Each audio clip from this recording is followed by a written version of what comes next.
and start with our strategy. So this is how we do our analysis. We start on the monthly time frame.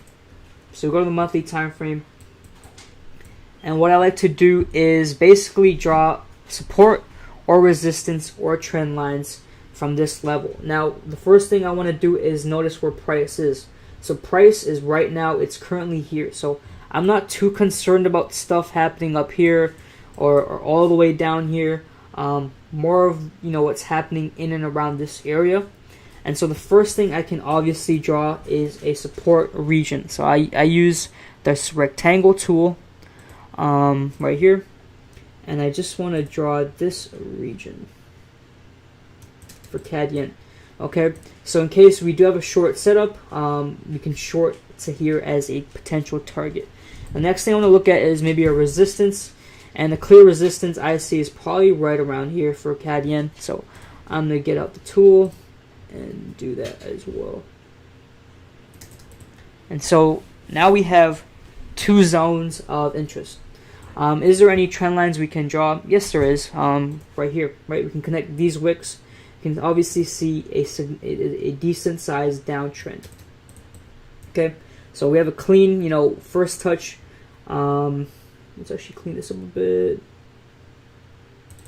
A second touch, a potential breakout, and we actually have a third touch and a fourth touch on the monthly time frame. So based off the monthly, it's looking like a short. Now we're going to go on the weekly to kind of clear things up and get a better idea, and also start drawing our weekly levels. So on the weekly time frame, you can kind of see our trend line come into play. Every time we've touched it, we've had a rejection to go lower. We have a rejection to go lower, and we have a potential to actually short CAD yen. We're not too late to enter to go low, and this is where trading with the trend comes. That's what the trend line helps you do.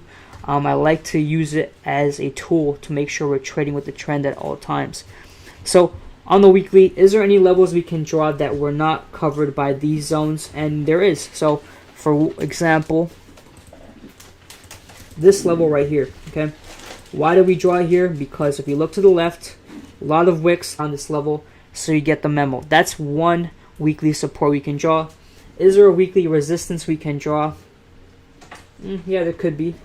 Maybe right around here, these wicks. Definitely a place we can draw that. So, boom, like that. So you can see pretty decent weekly resistance. A lot of wicks here. Use a support here. Use a support here. Uses resistance, resistance, resistance, resistance, etc., etc., etc. So the reason why we drew both levels is in case CAD yen does break outside the trend line, and if we want to go long, this could be a nice target region. But right now, based off the monthly and the weekly, it's looking like a short. Is there any trend lines and channels I can draw right now? Nothing that's too clean, so we're going to actually drop down to the daily and get an even closer look.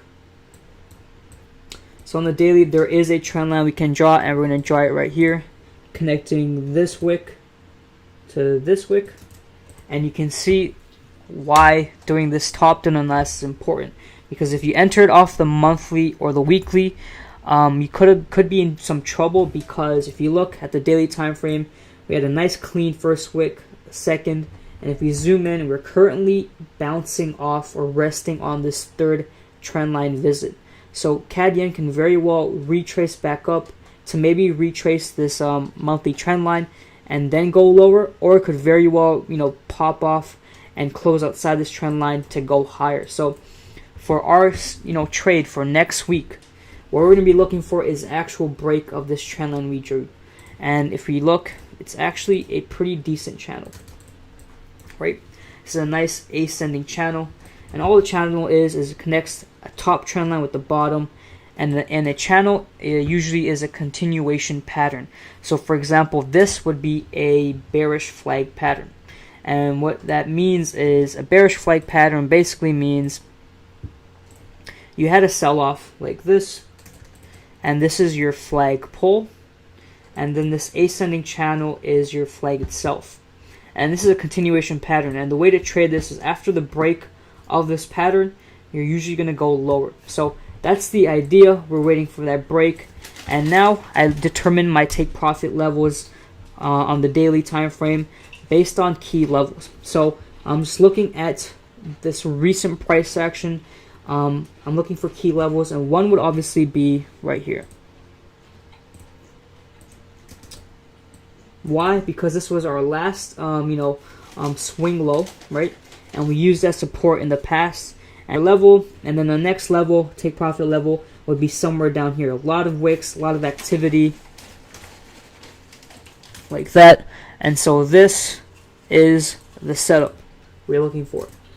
Okay, when we get that break outside, we'll have a short all the way down to here, and our stop loss could be within the trend line. So in case we do get that break out here and price closes back within the trend line, it's most likely going to go higher, so we're going to cut our losses pretty short. And this is a 1.8 risk reward setup. It could actually be even better, to be honest, but 2.0 setup for next week. And